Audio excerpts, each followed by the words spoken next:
Oi, fera, bem-vindos aí a mais um encontro do Jabotão Prepara. Hoje estamos trabalhando com o capítulo 12, né?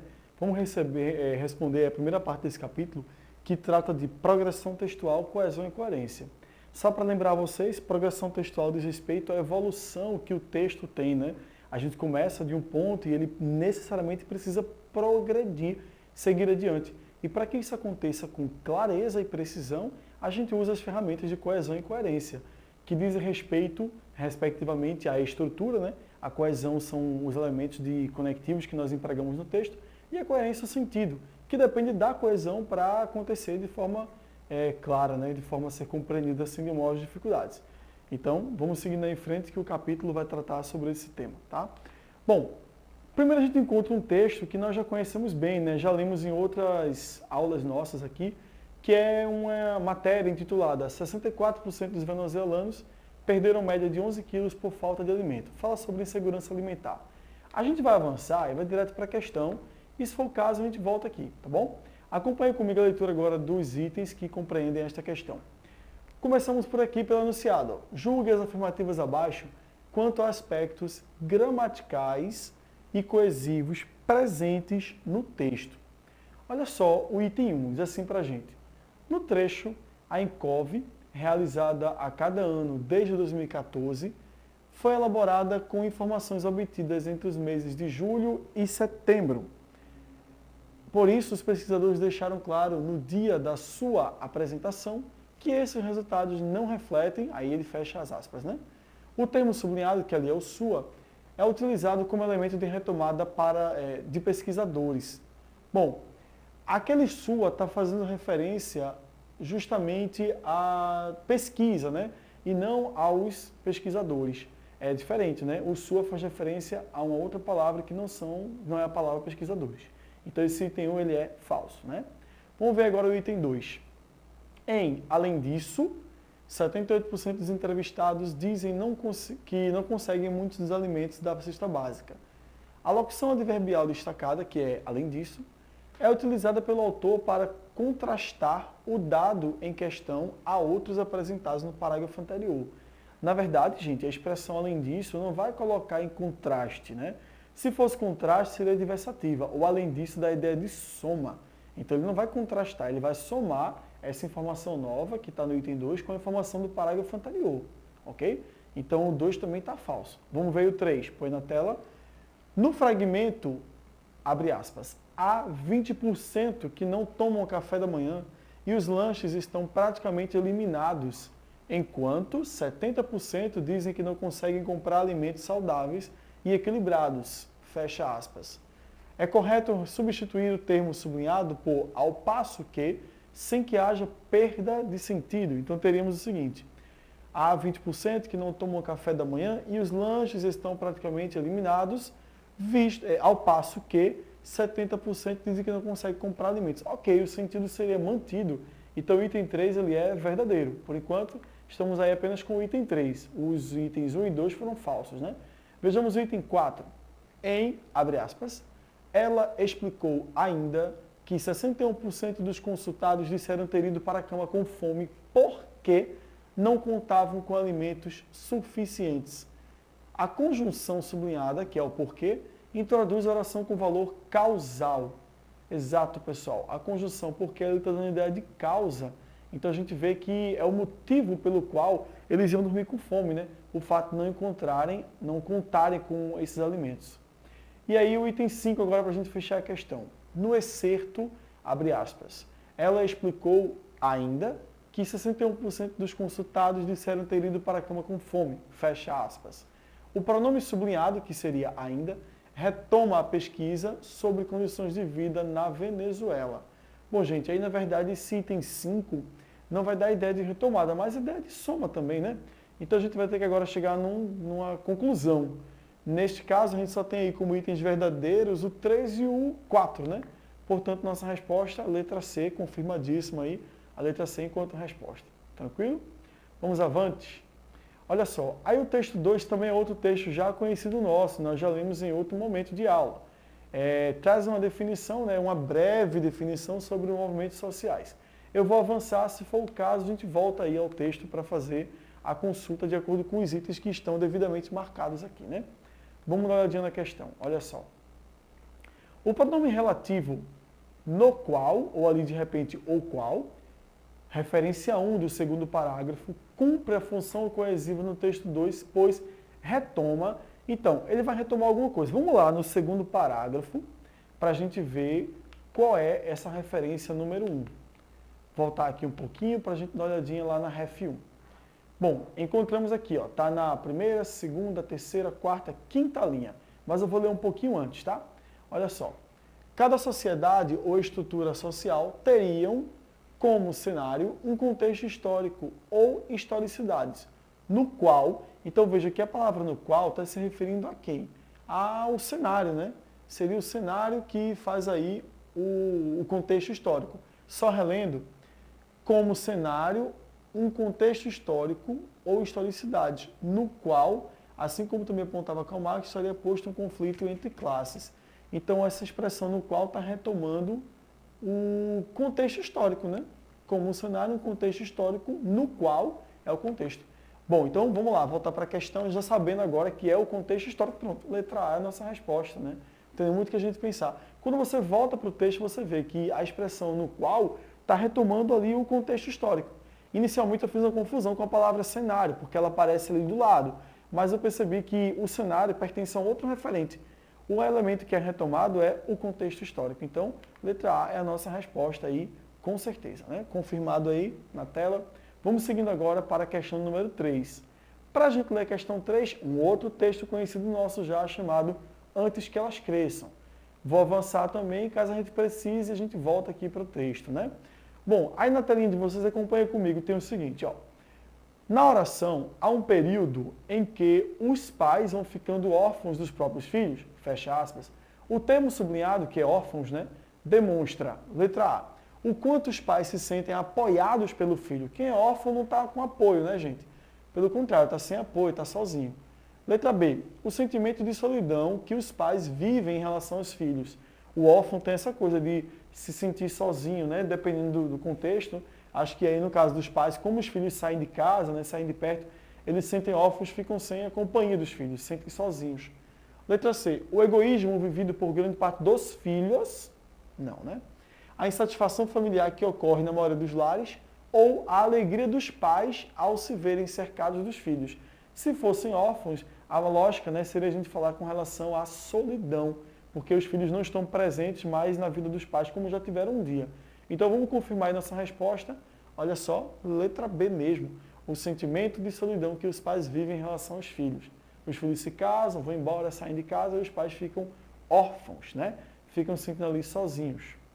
Ok, vamos seguindo aí agora. Temos novamente um outro texto conhecido, que é o texto 4.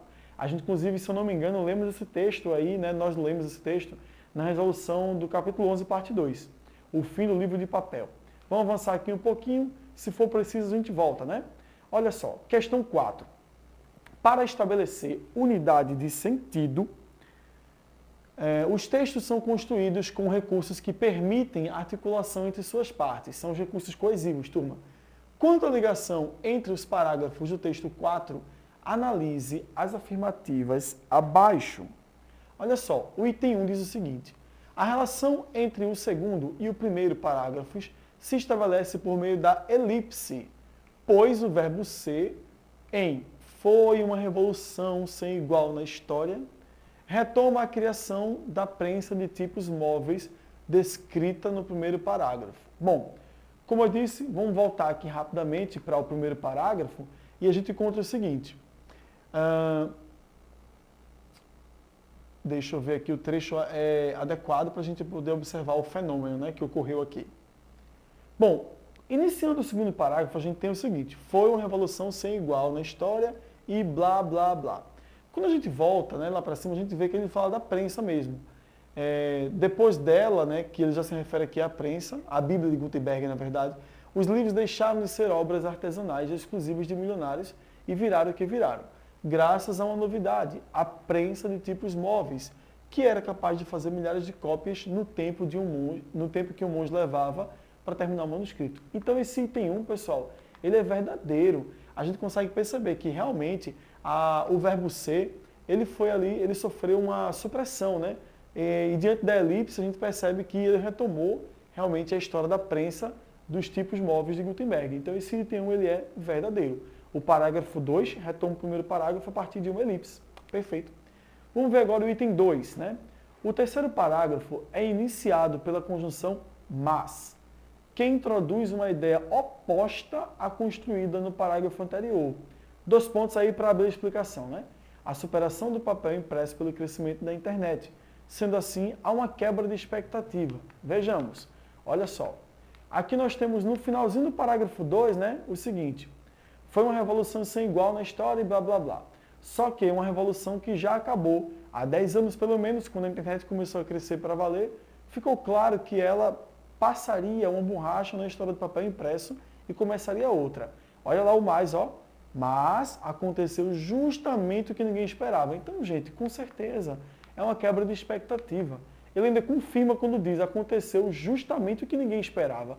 Ele está confirmando que a expectativa foi quebrada. Esse mais aí traz uma ideia contrária. É uma conjunção adversativa, quebra de expectativa, com certeza.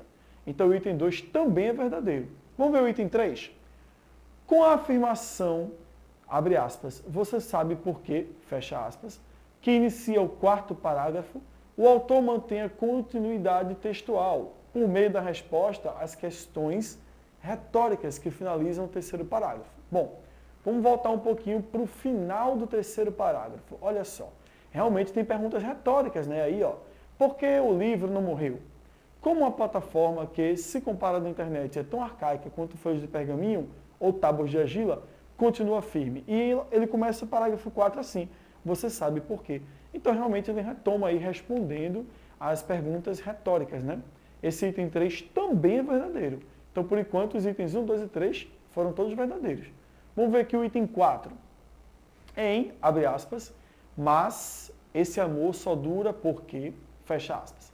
A conjunção grifada, que a gente vê ali, que é o mais, né? Adiciona uma informação sobre o amor que as pessoas, em geral, têm pelo livro de papel, introduzindo uma relação temporal entre o quarto e o quinto parágrafo. Bom, gente, esse mais aí não dá ideia temporal. Pelo contrário, a ideia é de adversidade, né? Ideias opostas, oposição de ideias. Mesmo assim, vamos dar uma retomada lá nesse quarto parágrafo, né? Vejamos aqui qual é o parágrafo. Isso, o quarto e o quinto parágrafo. Vamos ver aqui. O quarto parágrafo termina assim. Curte tocar neles, sentir o fluxo das páginas, exibir a estante cheia, uma relação de fetiche, amor até. Mas esse amor só dura porque ainda não apareceu nada melhor do que um livro para a atividade de ler um livro. Então, realmente, pessoal, a gente vê aí que não tem uma relação, né? Porque esse mais não dá ideia de tempo, ele dá ideia de adversidade, oposição de ideias. Tá? Então, o item 4 é falso. E o item 5, na tela a gente encontra o seguinte, ó, a coesão entre os parágrafos do texto 3 constituiu-se por meio de conjunções adversativas e temporais, estabelecendo relações de oposição, de causa e consequência e de tempo. Bom, gente, se nós só temos aí, na afirmação, adversativas e temporais, não faz sentido implicar causa e consequência, né? Só faria sentido se fosse apenas oposição e tempo. Vamos confirmar então a nossa resposta. A gente ficou com os itens 1, 2 e 3 como itens verdadeiros, né? Na telinha da gente aqui, ó, letra C mesmo, 1, 2 e 3 são os itens verdadeiros. Então, somente aqueles 3 primeiros estavam corretos, já expliquei aí a vocês por quê, né? Bom, vamos seguindo aí agora para o texto 5, que vai nos ajudar a resolver a questão seguinte, né? Esse texto 5 também já é um velho conhecido nosso. A gente já leu esse texto em outras aulas. Os problemas causados pelos agrotóxicos justificam o seu uso? É uma pergunta que depois vai refletir aí sobre o uso de agrotóxicos, né? Bom, a gente vai prosseguir para a questão e, se for o caso, como a gente fez na questão anterior, a gente volta ao texto. Olha só, a questão diz o seguinte. Sabemos que os elementos de coesão, dentre os quais estão as conjunções e as locuções conjuntivas, são responsáveis por garantir a ligação harmoniosa, por exemplo, entre termos, períodos e parágrafos de um texto. Após analisar o conectivo grifado no texto abaixo, assinale a opção pela qual seria correto substituí-lo sem que houvesse prejuízo em relação ao sentido estabelecido. Bom, vamos lá. A gente vai avaliar aí agora o trechinho que está em destaque. Todos esses problemas se tornam especialmente importantes para o Brasil por tratarem-se de uma das principais fronteiras agrícolas do planeta. Por isso, é o trecho aí destacado, é importante discutir alternativas saudáveis aos agrotóxicos. É um trecho do 7º parágrafo, né? Então, esse por isso dá a ideia de que, proporcionalmente, em seguida, entretanto, logo, ou seja. Bom, o ou seja dá uma ideia de explicação, né? Então, não seria exatamente aí, porque a gente vê que tem uma relação que é de conclusão, né? Ele fala para a gente que os problemas são importantes, porque se tratam de... O Brasil é uma fronteira agrícola para o planeta, por isso é importante discutir alternativas, ou seja, é uma conclusão, né? Ele está dizendo aí para a gente que é necessário. Então, a única expressão aí conclusiva que a gente encontra, de A até E, é a letra D. Logo, é importante discutir alternativas saudáveis aos agrotóxicos. Proporcionalmente, dá a ideia de proporcionalidade. Em seguida, dá a ideia de soma, né, adição. Entretanto, é adversativa, ou seja, explicativa, então a única conclusiva mesmo é a letra D. Logo, a gente chega aí à nossa resposta, né? D é a palavra logo, que substituiria o por isso sem nenhum prejuízo semântico, né, para o texto. Bom, pessoal, agradeço aí a vocês por mais esse encontro e a gente se vê numa próxima aula para resolver a segunda parte do capítulo 12. Um grande abraço e até a próxima.